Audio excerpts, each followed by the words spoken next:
Kurang. Tes. Cukup. Tes. Nah, belum.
Ini sudah mulai.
Assalamualaikum warahmatullahi wabarakatuh.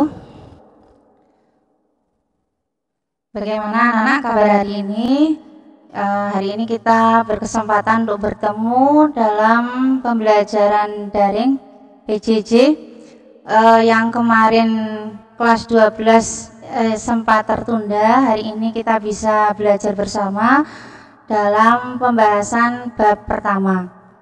Sebelum kita memulai pembelajaran, alangkah baiknya kita berdoa terlebih dahulu agar pembelajaran hari ini bisa berlangsung dengan lancar tanpa ada hambatan.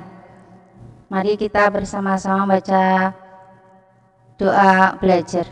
Bismillahirrahmanirrahim. Raditu billahi robba wa bil islami dina wa bi sayyidina Muhammadin sallallahu alaihi wasallam.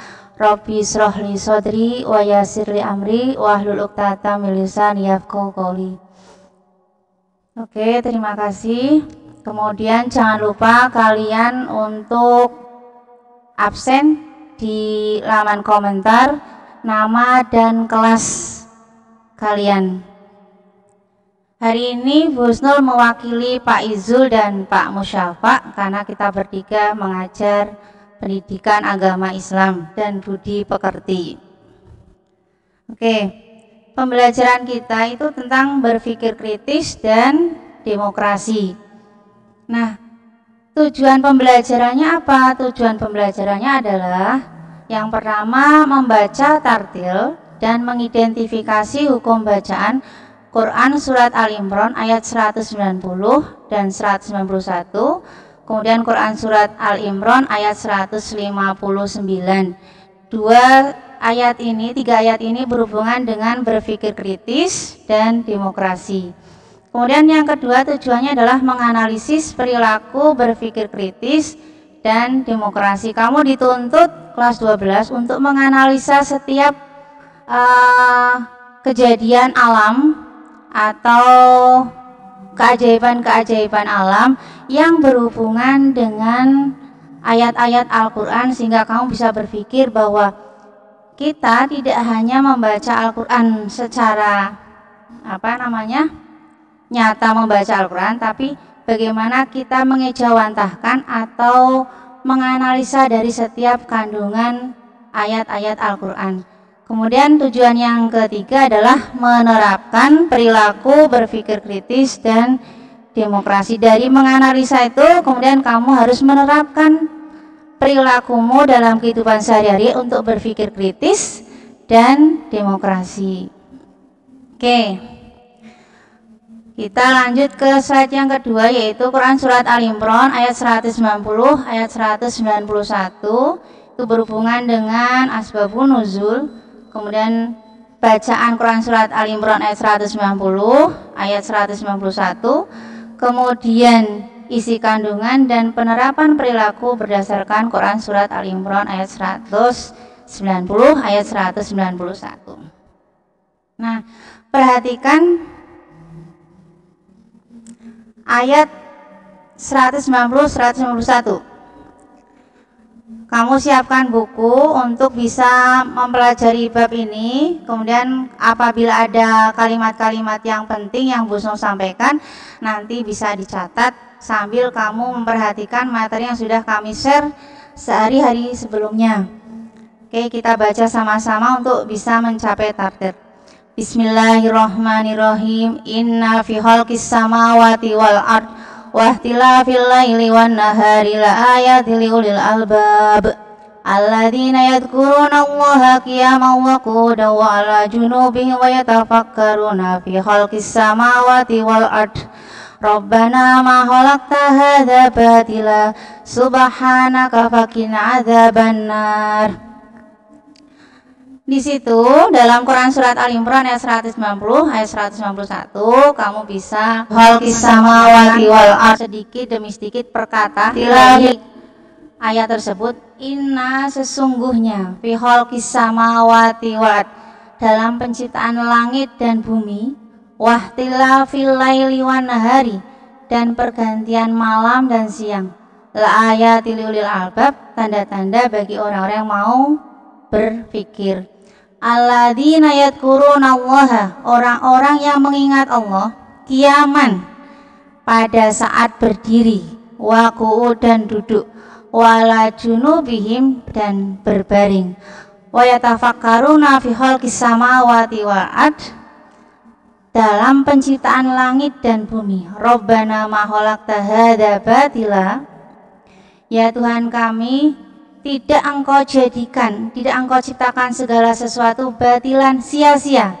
Subhanaka faqina adzabannar, maha suci Allah dan hindarkan kami dari siksa api neraka. Itu adalah terjemahan dari Quran Surat Al-Imran ayat 190, 191. Kamu nanti bisa pelajari sendiri. Kemudian hubungannya dengan setelah kita membaca, kemudian menerjemahkan, kemudian kamu harus mengidentifikasi hukum bacaan ayat tersebut. Misal, inna itu berarti bacaan gunah. Kenapa gunah? karena di situ ada nun tasydid. Fi khalqis samawati asa di situ berarti al-syamsiyah. Kenapa al-syamsiyah? Karena di situ al bertemu huruf syamsiyah yaitu sin. Wal ardi al-a itu berarti al-qamariyah. Itu al bertemu huruf qamariyah yaitu ro.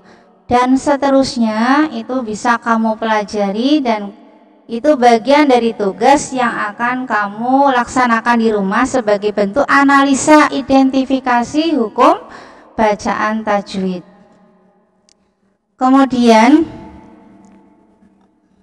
tadi sudah ini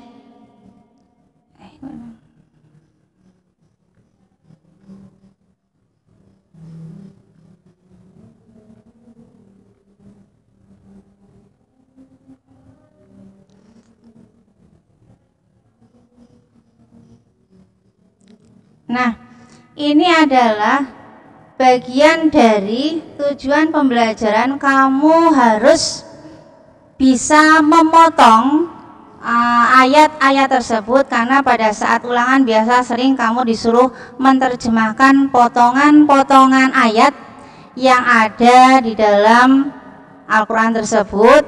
Nanti kamu terjemahkan sebagai bentuk penguasaan materi dari Quran surat Ali Imran ayat 190 191. Seperti yang sudah saya sampaikan tadi. Nah, nanti kamu bisa pelajari, buka Al-Quran terjemahan, kemudian dicek setiap kata-katanya untuk bisa memahami setiap kata-kata atau lafaz-lafaz yang ada di dalam ayat tersebut sebagai bentuk kamu sudah menguasai materi itu. Nah, apa yang melatar belakangi ayat ini turun? Ayat ini turun berhubungan dengan kabar yang disampaikan oleh At-Tabari dan Ibnu Abi Hatim. Diriwayatkan dari Ibnu Abbas yang menyatakan bahwa pada saat itu orang Quraisy mendatangi kaum Yahudi. Kemudian mereka bertanya tentang bukti-bukti kebenaran apa yang dibawa Musa kepada mereka. Kemudian dijawab, apa buktinya kalau Musa itu nabi? Nah, kemudian dijawab, tongkatnya dan tangannya berputih bersinar bagi yang memandangnya. Itu jawaban dari kaum Yahudi. Kemudian mereka datang ke orang-orang Nasrani pada saat itu. Hai orang Nasrani, bagaimana Isa bisa menjadi nabi? Apa pembuktian bahwa Isa itu nabi? Nah, kemudian dijawab, Isa menyembuhkan mata yang buta sejak lahir dan penyakit sopak, serta menghidupkan orang-orang yang sudah hidup, yang sudah mati kemudian hidup kembali. Nah, kemudian mereka mendatangi Rasulullah SAW, diminta untuk pembuktian kenapa kamu jadi nabi, apa pembuktiannya bahwa kamu itu nabi, kan begitu ya. Kemudian diminta-mintalah dari Tuhanmu agar bukit Safa itu menjadi emas. Maka Rasul berdoa kepada Allah dan turunlah Quran surat ayat Al-Imran ayat 190 dan ayat 191 yang di dalamnya mengajak mereka memikirkan langit dan bumi tentang kejadiannya, hal yang menunjukkan di dalamnya seperti bintang, matahari, bulan, dan peredarannya, laut, gunung, dan seterusnya. Kalau kamu perhatikan, bentar, kita kembali ke yang depan. Mana ya? Inna fi khalqis samawati wal ardh, sesungguhnya dalam penciptaan langit dan bumi. Ada apa dengan penciptaan langit dan bumi? Wahtilafil laili wan nahari, ada apa dengan pergantian malam dan siang? Kalau kita membaca Al-Quran itu kita hanya memikirkan bahwa setiap huruf tersebut mengandung pahala, mendapat pahala. Satu huruf kita dapat pahala, dan akhirnya kita berpikir bahwa Al-Quran itu hanya dijadikan bacaan saja tanpa memikirkan bahwa ada apa di balik semua penciptaan langit dan bumi ini. Nah, ternyata yang disampaikan Allah jauh-jauh hari yang diberikan, yang ditunjukkan di dalam Al-Quran itu berabad-abad yang lalu, belasan abad yang lalu sudah menunjukkan bahasa wahtilafil laili wan nahari. Ternyata bisa dibuktikannya adalah setelah adanya pemikiran orang-orang tentang astronomi, bahwa ternyata adanya siang dan malam itu adalah matahari yang sebagai porosnya tata surya, kemudian bumi mengelilingi matahari. Itu menunjukkan bahwa ketika bumi berhadapan dengan matahari itu adalah siang, dan yang tidak berhadapan dengan matahari berarti malam. Dan itu sudah ditunjukkan jauh sebelum peradaban modern menunjukkan hasil bahwa adanya perubahan malam dan siang itu karena adanya bumi condong ke matahari dan yang malam adalah menjauh dari matahari. Itu bagian dari orang-orang yang mau berpikir bahwa ternyata apa yang diciptakan Allah itu mengandung sesuatu hal yang sangat besar. Oke, kita lanjut lagi.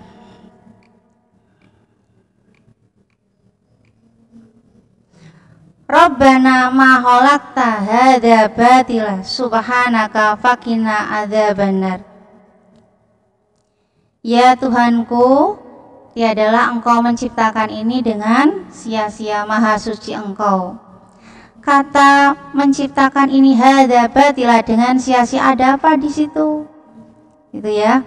Ada, ternyata di dalamnya adalah bahwa apapun yang Allah ciptakan itu mempunyai kemanfaatan bagi umat manusia. Bahkan kadang yang disepelekan pun itu ternyata punya kemanfaatan. Kamu bisa melihat gajah yang begitu besar, tapi Allah pun menciptakan binatang amuba yang begitu kecil yang tidak bisa terlihat oleh mata. Untuk apa kemanfaatannya? Ternyata setelah dicek dan diteliti oleh para ilmuwan, amuba tersebut adalah hewan pengurai yang bisa mengurai bangkai-bangkai binatang, bahkan manusia tuh diurai oleh yang namanya amuba sehingga bisa hilang dan dimakan kemudian hancur punah. Nah, kemudian atau misalkan kalau kamu cek di dalam kehidupan sehari-hari, tiap malam mau tidur itu mesti kita diganggu oleh yang namanya nyamuk. Nah, gak apa sih nyamuk kok diciptakan? Kan kalau orang sudah menggerutu seperti itu. Nah, ternyata kalau kamu sadari lebih dalam lagi, kemanfaatan dari kata nyamuk itu sudah besar sekali. Contoh, orang terganggu oleh nyamuk, kemudian orang berpikir dengan akalnya, bagaimana caranya agar nyamuk yang mengganggu manusia itu bisa dimusnahkan atau dihancurkan atau dibinasakan misalkan. Nah, caranya akhirnya mereka membuat sesuatu obat yang dijadikan sebagai bentuk insektisida untuk membunuh nyamuk. Nah, kalau kamu amati hanya dari kata nyamuk saja, kemudian diteliti, kemudian menghasilkan obat atau misalkan baygon atau hits atau apa. Kalau kamu cek ke dalamnya ternyata beribu-ribu karyawan bekerja hanya untuk kata satu nyamuk saja. Banyak orang menghasilkan uang dan itu menjadi kaya raya hanya dari nyamuk saja. Itulah kenapa Allah menciptakan segala sesuatu itu tidaklah sia-sia. Atau misalkan nyamuk itu kan punya sayap, bisa terbang.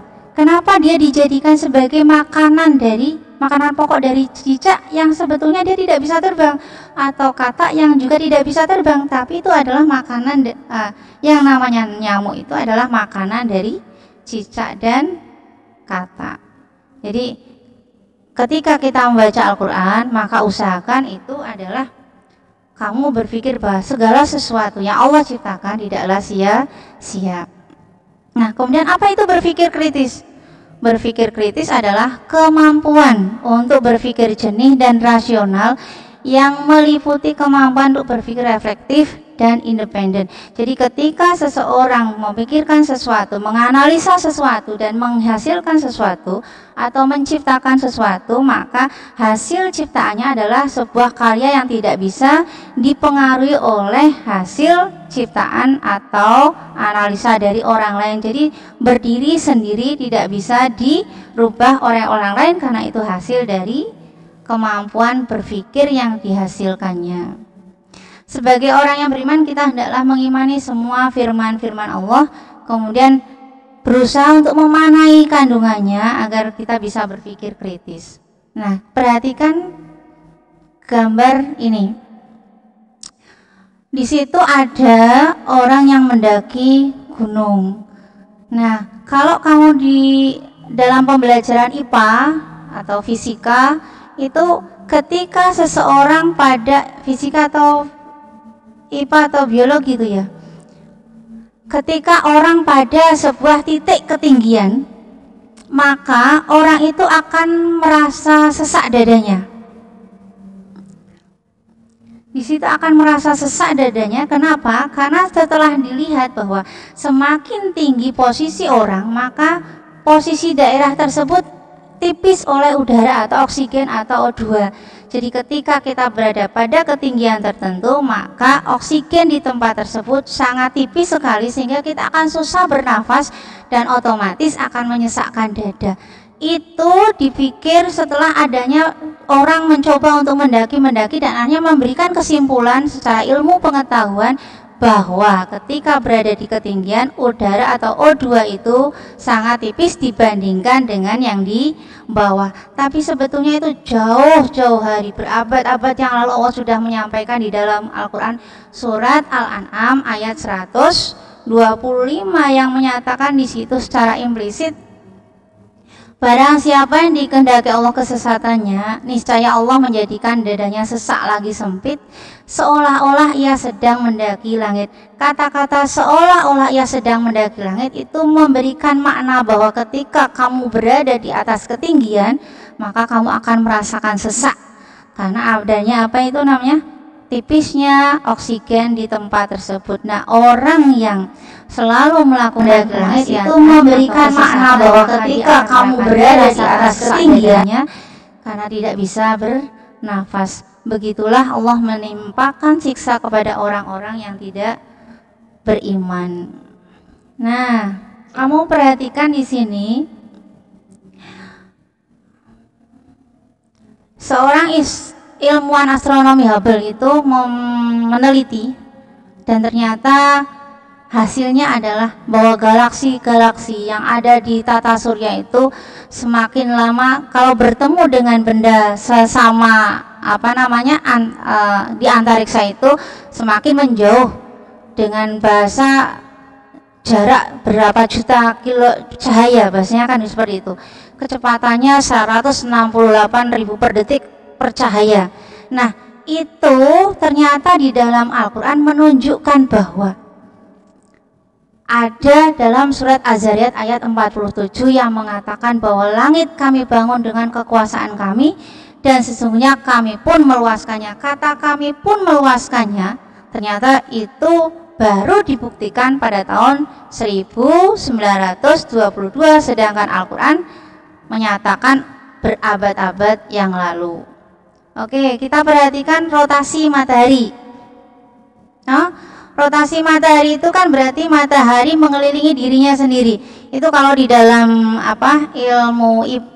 ilmu pengetahuan alam itu rotasi matahari itu membutuhkan waktu 25 hari. Nah, di dalam Al-Quran sudah dinyatakan berabad-abad yang lalu bahwa di dalam surat Al-Anbiya ayat 33, dan dialah yang menciptakan malam dan siang, matahari dan bulan, masing-masing dari keduanya itu beredar dalam garis edarnya. Jadi matahari mengelilingi dirinya sendiri atau rotasi, kemudian planet-planet itu mengelilingi matahari sebagai bentuk revolusinya, dan setiap planet pun melakukan rotasinya. Itu sudah ditunjukkan garis edarnya masing-masing oleh Allah, dan itu terbukti ketika pada masa modern ini dilihat ada teleskop yang menciptakan sebuah teleskop yang di situ teropong itu menunjukkan bahwa planet mengelilingi matahari sebagai pusat tata surya.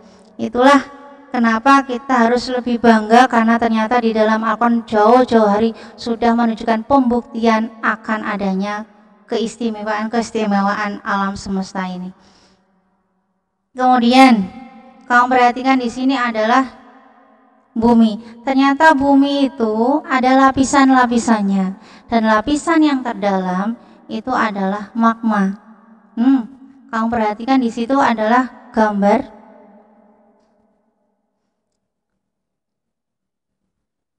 gambar muka bumi itu 300.780 mil.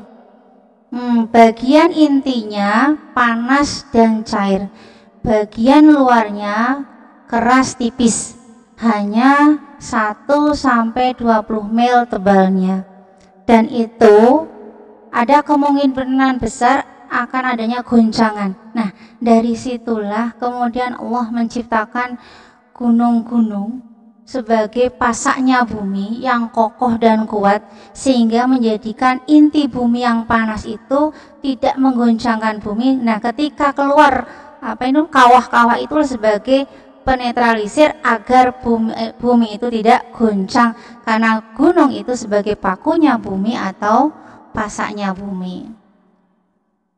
Nah, contoh yang lain dari bagaimana kita harus berpikir kritis adalah kamu perhatikan Allah menciptakan yang lautan, di situ ada air tawar, kemudian air asin. Kalau kamu cek itu di Google itu di Selat Gibraltar ya, di daerah Mediterania, pantai Mediterania, kemudian berpapasan dengan Samudra Atlantik.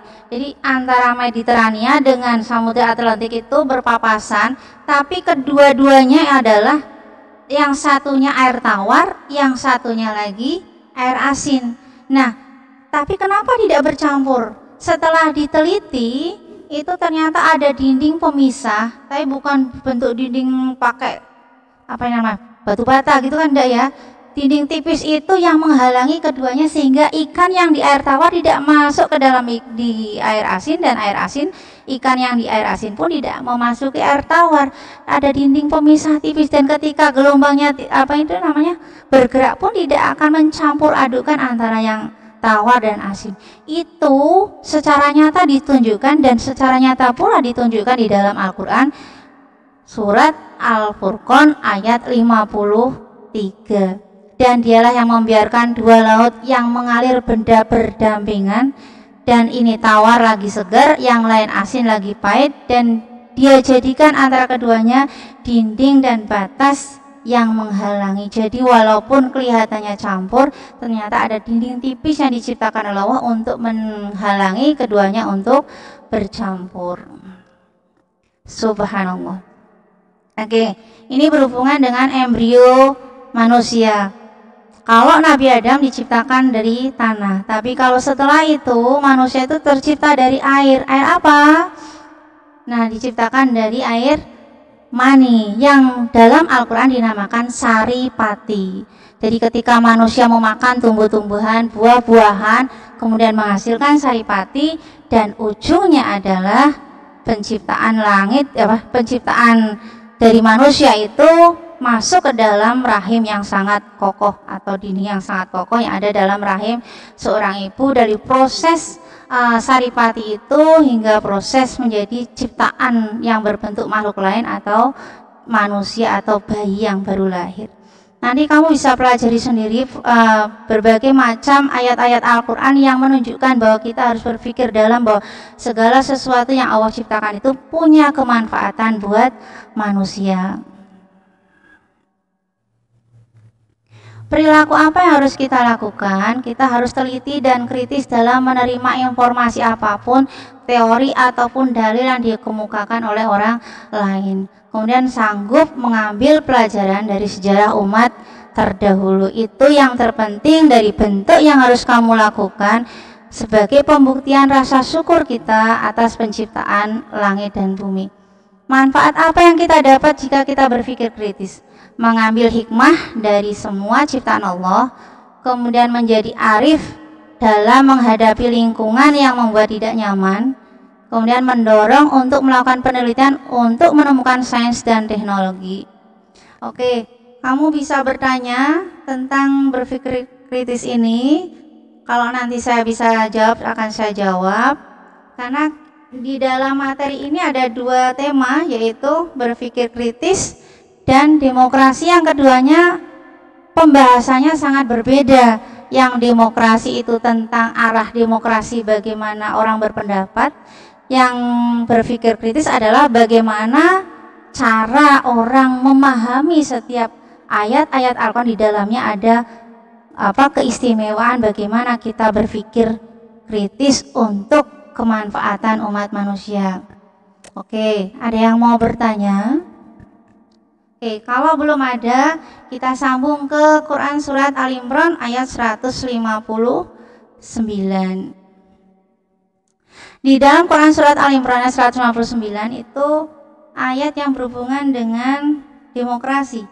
Fabimma rahmatin minallahi linta lahum walau kunta faddan ghalidhal qalbi lang faddu min hawlik fa'fu anhum wastaghfir lahum wa syawirhum fil amr fa idza azamta fatawakkal 'alallah innallaha yuhibbul mutawakkilin.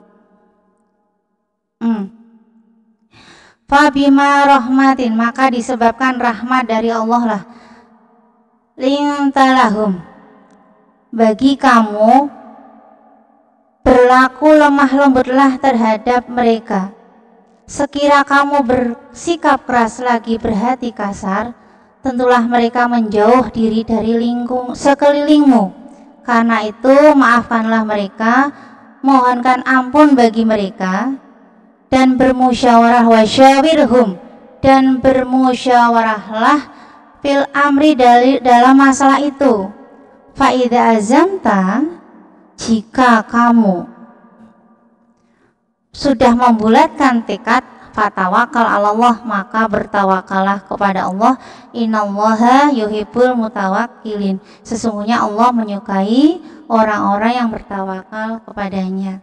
Nah, dalam ayat ini itu ketika kamu berhadapan dengan orang lain dengan watak dan pemikiran yang berbeda dengan kamu, maka kamu harus punya sikap untuk lemah lembut terhadap mereka. Jika bersinggungan dengan mereka dan ternyata mereka tetap keras kepala, tidak tetap menggunakan ego mereka, maka kamu diminta untuk memaafkannya dan memohonkan ampun bagi mereka. Kebanyakan orang kalau sudah berseteru kemudian berselisih pendapat, maka selamanya akan berselisih pendapat. Tidak ada perasaan hati ingin memaafkan atas apa yang sudah dilakukan orang lain. Padahal ingat, setiap orang punya egoisme sendiri, kamu juga punya egoisme sendiri. Ketika bersinggungan dengan orang lain, kamu harus mencoba untuk menekan emosimu agar tidak terjadi perselisihan. Dan ternyata kalau terjadi perselisihan, maka coba manage atau tata hatimu agar tidak pernah marah atau berburuk sangka kepada orang, mencoba untuk memaafkan. Sekiranya orang itu sudah mencoba menyakiti hati kamu misalkan, maka kamu harus mencoba untuk memaafkannya. Tidak hanya memaafkannya, tetapi kamu mencoba untuk meminta ampunkan, bahasanya memohon kepada Allah agar orang yang telah melakukan ketidakbaikan terhadapmu itu diampuni oleh Allah dan semoga mendapat petunjuk. Dan saat-saat sekarang ini banyak orang yang tidak melakukan itu.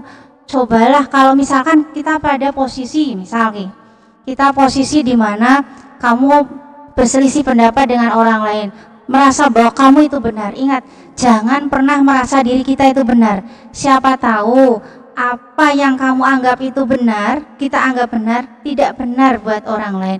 Yang orang lain itu anggap benar, ternyata tidak benar buat diri kita. Nah, itu seringnya perselisihan tersebut di situ. Nah, hati kita itu harus mencoba memanage agar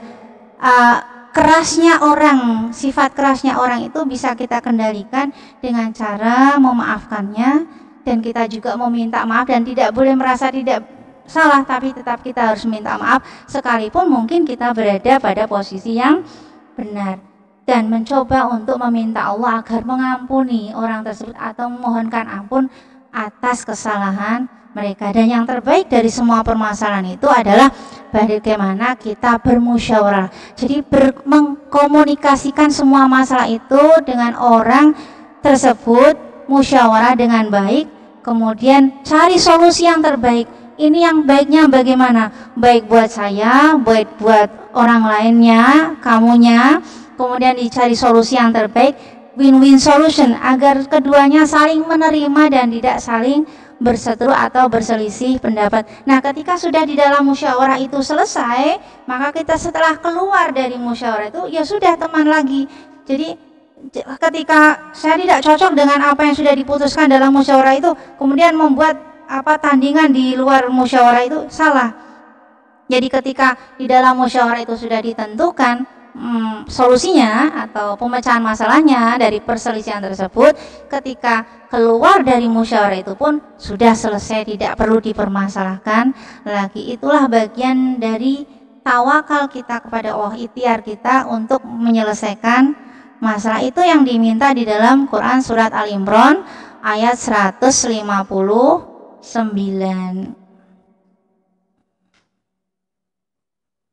Nah, ini adalah potongan-potongan makna dari Quran surat Al-Imran ayat 159 agar kamu lebih bisa memahami lebih dalam Quran surat Al-Imran ayat 159 tersebut sebagai bentuk pemahaman. Fabima, maka berkat apa? Rahmatin, rahmat dari Allah, minallahi, engkau dari Allah ya. Kemudian lintalah, engkau Muhammad berlaku lemah lembutlah, linta terhadap mereka, lahum sekiranya, walau sekiranya kamu kuntafa dan bersikap keras, ghalidan dan berhati kasar, lamfadhu, maka mereka mencoba untuk menjauh. Jadi kalau seseorang itu sifatnya keras, maka orang-orang di sekitarnya akan mencoba untuk menjauh dari orang yang bersifat keras itu dan tidak mau bersinggungan, tidak mau berhubungan, tidak mau bergaul karena kekerasan hatinya. Nah, kalau orang-orang tersebut masih ada di sekitar kamu, yang bisa kamu lakukan adalah mencoba memaafkan jikalau kamu merasa tersinggung atas perbuatan orang tersebut dan memohonkan ampun kepada wastaghfir lahum. Nah, kalau itu sudah, maka coba untuk kita berkomunikasi dengan orang tersebut yang berselisih pendapat itu atau bersikap keras itu dengan bermusyawarah. Bermusyawarah, fa idza azamta fatawakkal 'alallah innallaha yuhibbul mutawakkilin. Apabila kamu sudah tekad bulat untuk menyelesaikan masalah itu, maka setelah selesai musyawarah itu, maka kembalikanlah semuanya kepada Allah. Agar agar perselisihan itu dapat terselesaikan dengan damai, dengan kepala dingin dan hasil yang baik, memuaskan semua pihak yang merasa dirugikan. Nah, ini setelah itu kamu akan pelajari apa yang dimaksud asbabul nuzul dari Quran surat Al-Imran ayat 159. Apa asbabun nuzul? Apa yang melatar belakangi ayat ini turun? Ternyata ayat ini turun berhubungan pada masa perang Uhud. Nah, kamu ingat bahwa perang Uhud itu kaum muslimin kalah dari kaum kafir Quraisy pada saat itu. Nah, pada saat itu banyak korban dari kaum muslimin atas bahasanya ya, iming-iming dari harta benda yang ditunjukkan oleh kaum kafir Quraisy pada saat itu. Nah, semua saling menyalahkan hingga bersikap keras yang akhirnya Rasul kecewa pada saat itu. Nah, pada saat itu kekalahan kaum muslimin disebabkan tidak mematuhi perintah Rasul untuk jangan turun dari Bukit Uhud kan gitu ya. Tapi ternyata mereka lebih mementingkan di situ ada harta rampasan bisa diambil, bahasanya kan begitu. Kemudian Rasul pada saat itu tidak menunjukkan rasa sikap kerasnya itu, tidak, tapi beliau tetap bersikap lemah lembut karena orang muslim pada saat itu mungkin tidak tahu strategi yang akan ditunjukkan oleh Rasul. Dan akhirnya turun Quran surat Al-Imran ayat 159 bahwa jikalau kalian berselisih pendapat dari kekerasan hati tadi, maka baiknya dengan melunakkannya dengan hati yang lembut dan lapang dada. Oke. Kandungannya apa? Kandungan dari Quran surat ini. Nah, ternyata adalah karena berhubungan dengan demokrasi. Musyawarah adalah perundingan antar pribadi atau golongan mengenai suatu masalah atau beberapa masalah dengan maksud untuk mengambil keputusan atau kesepakatan bersama. Nah, kalau di gambar tersebut kan berarti bentuknya seperti majelis permusyawaratan rakyat ya. Jadi segala permasalahan itu ditampung di situ, diselesaikan bersama untuk mencapai mufakat. Itulah yang dimaksud musyawarah, bagian dari praktek demokrasi. Kamu bisa dapatkan materi tersebut dari guru PKN ya, tentang demokrasi. Nah, ternyata dari sebuah riwayat menyatakan, riwayat dari Tirmidzi itu mengatakan bahwa orang yang paling banyak bermusyawarah dengan para sahabat. Jadi saya tidak pernah melihat seseorang yang paling banyak bermusyawarah dengan para sahabat dibanding Rasulullah. Jadi segala sesuatu Rasul itu selalu menyampaikannya kepada sahabat, kemudian merundingkan, kemudian bermusyawarah, sehingga tidak ada permasalahan yang mengganjal di hati para sahabat. Segala masalah apapun selalu dimusyawarahkan. Di mana itu? Di Masjid Nabawi, dalam bentuk permusyawaratan kecil maupun besar. Jadi Rasul lebih mementingkan musyawarah untuk mencapai sebuah solusi yang terbaik buat semuanya. Nah, sekarang kita akan pelajari prinsip-prinsip musyawarah. Sampai sini ada yang mau tanya?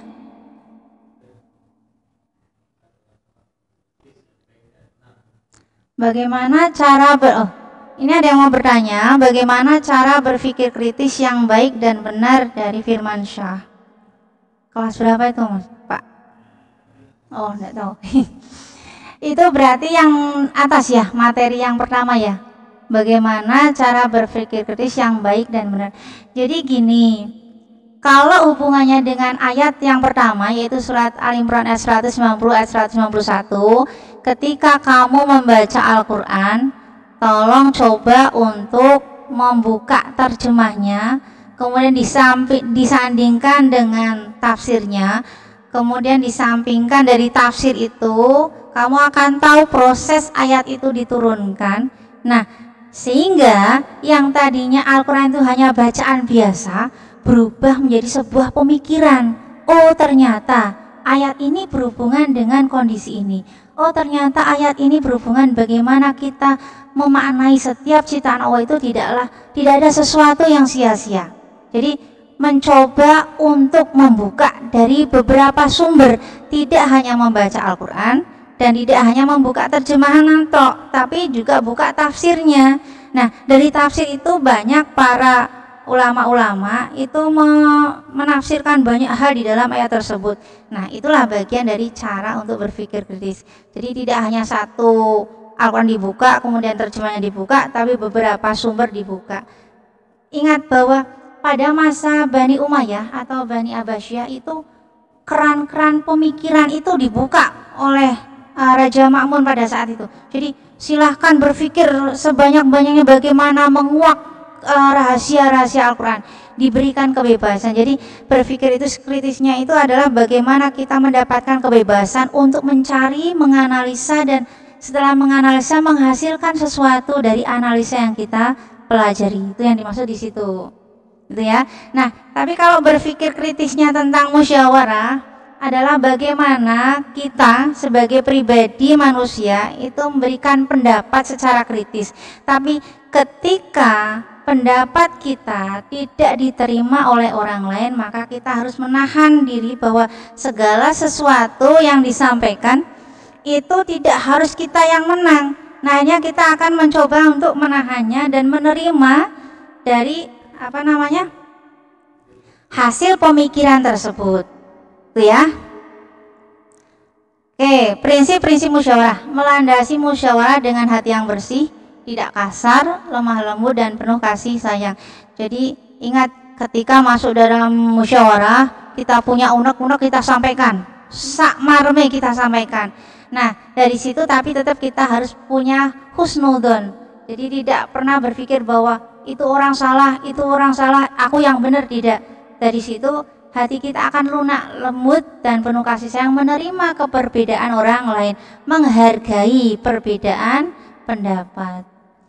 Dalam bermusyawarah adalah bersikap dan berperilaku yang baik. Jangan pernah mementingkan egonya sendiri. Kita tetap menahan karena di situ ada orang-orang yang berbeda di antara kita, berbeda pendapat, berbeda pemikiran. Itulah yang menjadikan kita harus lebih dewasa dalam menyelesaikan masalah. Nah, para peserta musyawarah adalah berlapang dada, bersedia memberi maaf apabila dalam musyawarah itu terjadi perbedaan pendapat. Oke, pada materi ini sebetulnya banyak. Nanti kamu bisa pelajari di rumah dari hasil peminjaman buku paket yang disediakan sekolah. Ini buku paketnya. Nanti kamu pelajari di situ tentang prinsip-prinsip bermusyawarah. Hasil musyawarah yang telah disepakati bersama hendaklah dilaksanakan secara dengan tawakal kepada Allah. Oke. Sifat-sifat orang yang beriman yang berhak atas surga Allah itu apa? Senantiasa melaksanakan perintah Allah dan meninggalkan segala larangannya. Disiplin dalam mengerjakan sholat yang hukumnya wajib.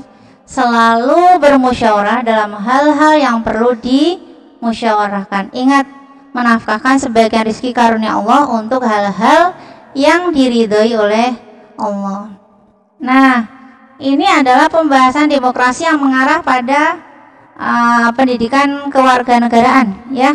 Di situ proses demokrasi berasal dari mana? Oh, dari dua kata, yaitu demos dan kratos, yang berarti demos itu rakyat, kratos itu kekuasaan berada di tangan rakyat, berada di kekuasaan rakyat. Nah, dari makna tersebut maka bisa disampaikan bahwa demokrasi dipahami sebagai suatu konsep yang berkembang dalam kehidupan politik pemerintahan. Kalau di dalam Islam itu namanya syuro. Kalau di dalam liberal itu namanya musyawarah. Nah, syuro itu bagian dari demokrasi. Demokrasi itu cakupannya lebih luas sekali. Demokrasi dipahami sebagai suatu konsep yang berkembang dalam kehidupan politik pemerintahan. Jadi praktek demokrasi di sini cakupannya lebih luas karena berhubungan dengan tidak hanya 1-2 orang, tapi skopnya itu luas, yaitu rakyat, yang di dalamnya terkonsentrasi pada bagaimana kekuasaan rakyat itu diwakili oleh orang-orang tertentu yang mampu untuk mengakomodir setiap permasalahan rakyat yang begitu banyak. Itulah bagian dari praktek demokrasi. Nah, kemudian bagaimana sikap kita dalam berdemokrasi? Perilaku kita bagaimana? 1. Bersikap lemah lembut jika hendak menyampaikan pendapat. Menurut saya begini, misalkan gitu. Saya berpendapat seperti ini dan tidak menunjukkan bahwa ini loh pendapat saya harus diterima. Tidak seperti itu. Tapi tetap menyampaikannya dengan penuh kesopanan. Kemudian menghargai pendapat orang lain. Menurut saya seperti ini, menurut kamu bagaimana? Oh, ternyata punya saya yang salah, ya saya minta maaf. Jadi menghargai pendapat orang lain itu bagian dari praktek demokrasi. Kemudian berlapang dada untuk saling memaafkan. Tadi yang sudah saya sampaikan, memohonkan ampun untuk saudara-saudara kita yang bersalah tadi. Oh, dia salah ya. Yaudah, semoga Allah memaafkannya, mau mengampuninya. Kan bahasanya seperti itu. Menerima keputusan hasil musyawarah dengan ikhlas. Ingat, tetap tawakal kepada Allah. Jangan sampai lepas dari tawakal kepada Allah, karena segala sesuatu masalah harus dikembalikan kepada Al-Quran dan hadis sebagai sumber rujukan dari setiap masalah yang kita hadapi. Kembalikanlah kepada Allah dan Rasulnya berupa Al-Quran dan hadis sebagai bentuk wujud nyata bahwa kita sudah mempraktekkan musyawarah. Kemudian menolak segala bentuk diskriminasi. Jangan sampai kita mempunyai sifat mendiskriminasi orang lain, ya apapun itu bentuknya. Kemudian berperan serta aktif, baik itu bidang politik maupun yang lainnya. Nah, kembali kalau itu bidang politik maka kamu harus hati-hati karena itu bersinggungan dengan watak orang banyak yang kadang yang kita lakukan bisa merugikan orang lain. Nah, dimensi-dimensi politik ini kalau orang itu betul-betul memahami akan makna dari demokrasi itu, maka dia akan mencoba apapun yang mereka lakukan demi kemanfaatan orang banyak dan bukan untuk kemanfaatan individu. Bukan untuk kepentingan individu tapi untuk kepentingan masyarakat banyak. Itu yang bisa saya sampaikan. Ada yang mau bertanya? Oke. Nah, ini adalah surah. Surah itu makna musyawarah itu yang Islam bisa ya saya sampaikan. Ada yang mau bertanya? Cukupnya lebih luas adalah makna demokrasi itu menampakkan dan memaparkan sesuatu atau mengambil sesuatu. Tolong nanti kamu pelajari di buku PAI dan Budi Pekerti yang sudah dipinjam di perpustakaan, kamu kaji dalamnya karena di dalamnya itu berisi tentang pemikiran-pemikiran ulama-ulama atau pemikir-pemikir Islam, intelektual Islam tentang syuro di situ. Ada Imarah, ada Al-Maududi dan masih banyak lagi yang bisa mereka sampaikan tentang apa itu syuro, apa itu permasalahan musyawarah dan sebagainya.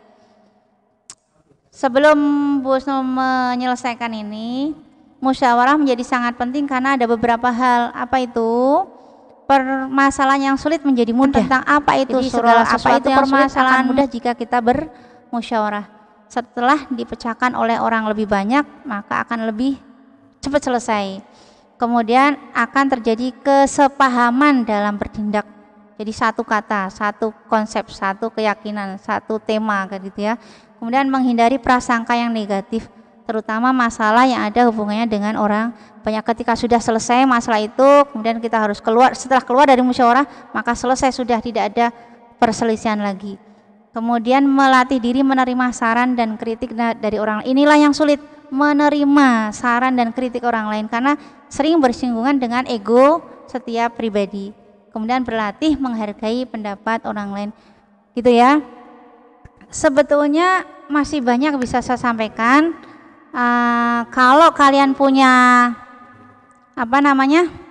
punya kesulitan di dalam memahami materi ini, kamu bisa sampaikan kepada guru-guru kamu yang mengampu PAI, yaitu Pak Izul Khairat, Pak Musyafa, dan saya sendiri Bu Husnul Khotimah, yang saya itu mengajar TKJ 1, TKJ 2, 3, 4, 5 dan BB1, BB2. Begitu yang bisa saya sampaikan. Sebetulnya masih banyak slide yang harus saya sampaikan karena kita harus kembali kepada PJJ yang ketiga. Terima kasih atas perhatiannya, semoga bermanfaat. Assalamualaikum warahmatullahi wabarakatuh.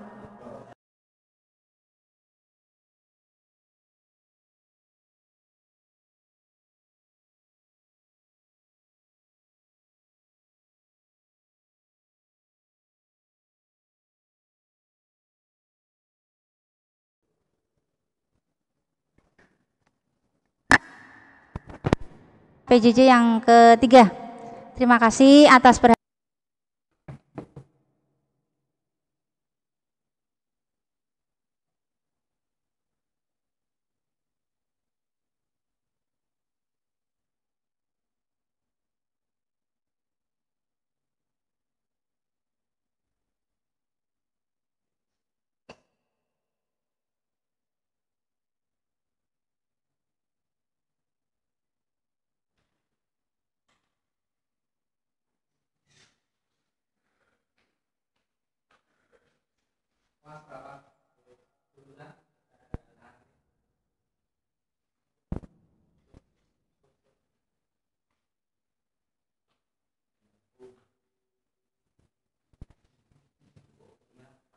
juga Arab milih.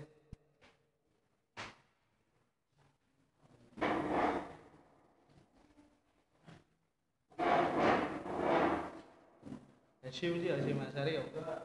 Hasyim Asari. Kamu ikut daring terus ya? Ikut daring terus.